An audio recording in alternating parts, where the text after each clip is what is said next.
Okay, let's see if I can get this to work this time.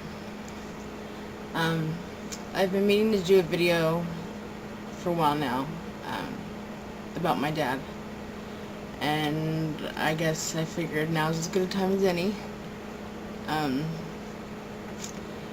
Growing up, I have a older brother, so it was just us and my parents, and I grew up in a family where you don't communicate, pretty much. Everybody's in denial, except me. Um, and my dad came from a family that everything's about appearances, and as long as everything looks good, you leave things alone. And so my dad was an alcoholic and a smoker. My mom was a smoker. I was a smoker for 10 years, but I'll get to that later. And growing up, my brother and I had weight issues, and we kind of, my dad's mom would put us down and stuff, and we'd only go over there for like special occasions, birthdays, whatever. We always had to dress up, and it's all big facade, and I guess I kind of brushed it off, but I guess slowly but surely I started building up a resentment because we had to go over there and pretend like we were a perfect family, and that my dad didn't drink, and that he was actually involved in the family, and the second we got there, he was all about looking like he was Mr. Perfect Father, and I lost a lot of respect for him as it built up, and I got to the point where I despised him, and I didn't even speak to him, even though we lived in the same house.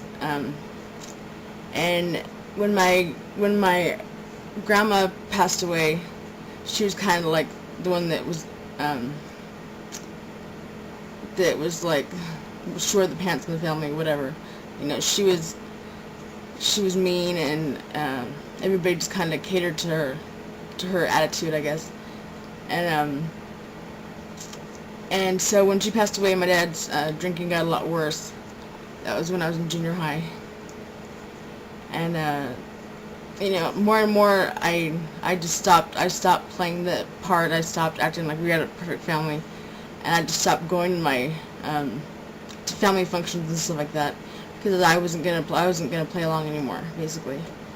And like I said, when she passed away, his drinking got a lot worse, and I would in high school, I was the black sheep, of course, in my family, and I would, say, I guess I didn't want him to be able to get away with it anymore.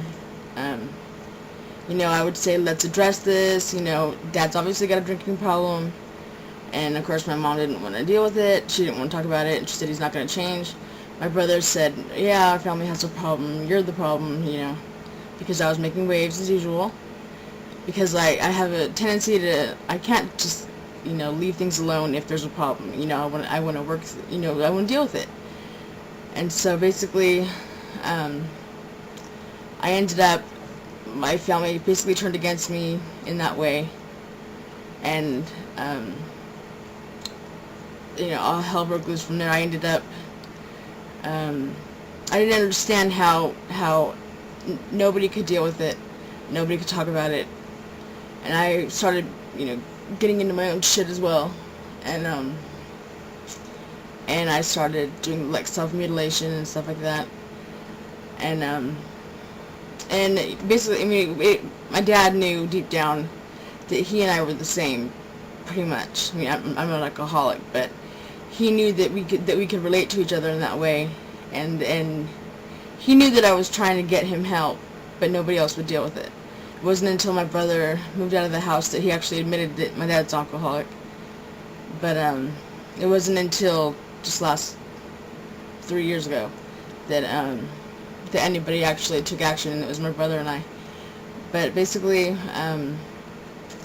my dad ended up going in to get what's it called, a hernia operation, and he ended up finding out that he had stage 3 lung cancer. It was in his lymph nodes. It was inoperable, and he ended up going through chemo and radiation for about a year. Smoked the whole time, and it's like for years I was telling him there's something wrong because he coughed a lot. I said there's something wrong. There's something wrong. You need to get that checked out. That's not normal. Oh no, that's just his cough. Well, yeah, that's a problem. That's a sign of something wrong. And he just didn't deal with it. Well, at one point, after the chemo and radiation were done, they couldn't do any more for him really. His cough was getting worse, and I said, you gotta get that checked out. And he went into the doctor's office, and they put him in the emergency room. His lungs were filling up. I guess the outside of his lungs were filling up with fluid nonstop. And they said, we're gonna try and drain it. And they put a tube in his chest, and it would not stop. I mean, they tried draining, and it just kept filling up. And he was in there for about a month, I think. And at that point, my brother and I actually did kind of an intervention. That was the point where we finally said, we haven't had a dad for a long time. We like you. We're afraid that you're gonna fall on Raven, my daughter. She was 5 months at the time, 5 months old, and he would be so drunk, he'd start coughing, and he'd like fall over sometimes, and he broke his collarbone one time and a couple ribs before, and he says that the light was off and he tripped on the stairs. Okay, I was home. I know you were that drunk. It's like, okay, whatever. And basically, and he finally said, okay, yeah, but he came home. He never really got to live sober. He ended up getting sent home because of the insurance. They said that they were waiting for his lungs to quit filling up so that they could glue his chest or something so that it would stop filling up with fluid. Well, it never did stop filling up with fluid, so they kind of just put the glue or whatever it was in anyways and sent him home. Lovely health system in the U.S.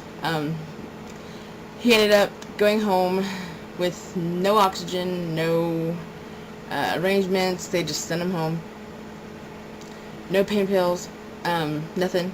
Sent him home. He was home for not even 24 hours. And he was sitting in a chair, and something told me to look over at him. And I was standing right next to the phone too, and I looked over at him, and his head went back, and he started having a seizure. I was like,